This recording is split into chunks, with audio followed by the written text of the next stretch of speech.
Alright, well, I thought I'd just do something a little bit different with the review and concentrate more on something I do more regularly than batting through large pieces of wood, and actually show you what some JK knives can do with slicing. Now, the biggest slicing job, the most regular thing I do with a knife, because me and my kids are both apple munchers, is actually slice through an apple, so I thought I'd do that. This is a JK Rover with an oak bolster and a Zagoto wood, 01 steel, 332 inch, and it's never actually cut anything before. This is its christening, so this is a traditional JK original edge. It's a very small knife, as you can see. They're really just so you can get a taste of what JK steel can do, and they come incredibly sharp. In fact, I shouldn't have my thumb behind it, because I've cut my thumb like this more than once. But it can cut an apple, which is, I think, a basic thing every knife you carry should be able to do before it can cut through large pieces of wood, be smashed through large pieces of wood anyway. So there we go. It successfully cut the skin off an apple, and I managed to do it without injuring myself, so I'm fairly happy. It's an 01 steel, as I was trying to say before I cut myself off in the last video. So that apple juice will produce a patina or discolor the blade, but also make it rust proof, some say. I like the way it looks. Best example I have of that is my most used JK, so it's been through more apples than anything else. And that's my Toby's knife, which I'll do another review of. I've actually recently taken the patina off of this, as you can see through my rough sanding marks, so it's not actually the best example I have of it. But there it is. Thanks for watching. Okay, so continue the slicing and apple theme.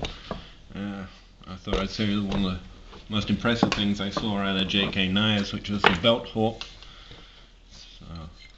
Original, I think, belt hawk design. It's made of a lot thicker steel. I forget the thickness, 3/16, something like that. It's 01 steel again though. It's got a micarta handle, black micarta, and it's been through a lot. As you can see, I don't have any proof of that other than the fact that it looks like it lives in a woodshed, because it does. It goes through big pieces of wood kind of regularly as I make kindling. The colder it gets, you might be able to see my breath here right now because it is. But one of the first things I noticed about it, and it's my first hawk that wasn't just bought from a store regularly, was that it had an edge that could actually slice through a peach at the time, but obviously also an apple as well. And like I say, I've never sharpened this actually. It's bad, but I never have, and I use it to go through wood quite often, and that original JK edge is still fruit slicing sharp. Now that to me is just something I haven't got out of anything I bought from anyone else, and certainly not something that wasn't a custom. It's a terrible way to slice an apple, but it makes your point. Like I say, that's the original edge. After going through, I have no idea how much wood, because we burn a fire quite regularly, especially where it's getting cold to hit in a wood stove, and it's still incredibly sharp when it comes to slicing, despite seeing all that use.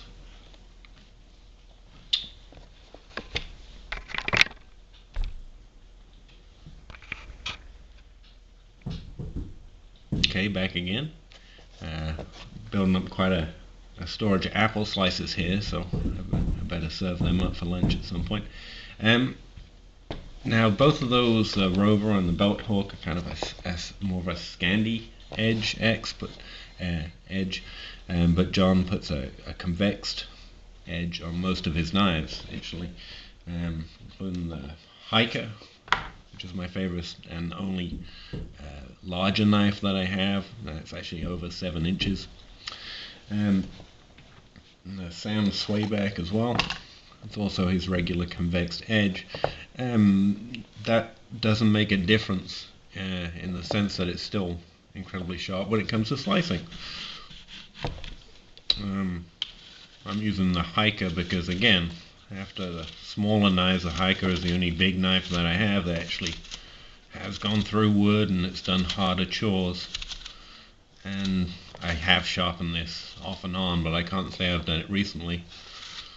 And yeah, now 01's pretty good at taking an edge anyway, but I've tried other 01 steel knives, many good ones as well, and John's, to me, just seems to hold an edge longer and take an edge more keenly. It's John, the man who makes the knives at JK Handmade Knives.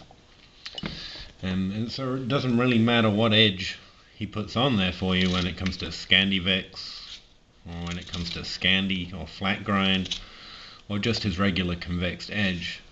For me, one of the best parts is that it just cuts stuff, which is what you want a knife to do, right? Cut stuff well, cut stuff smoothly, and it doesn't seem to matter how thick he makes them out of, whether it's the huge belt hawk steel or the very thin 332 of the Rover, or the Toby's knife is also 332, and they just slice really nicely. And I'm not the most bushcraft guy. I don't go out camping every weekend, and I don't live in Alaska. But it seems to me that slicing stuff, whether it's an apple or some other type of food or just opening the mail, is what most of us use a knife for every day. So as well as high quality materials, artistic design and execution in the handles, how well it works at slicing things, to me, just it makes me an addict. They're worth it for that. Thanks again.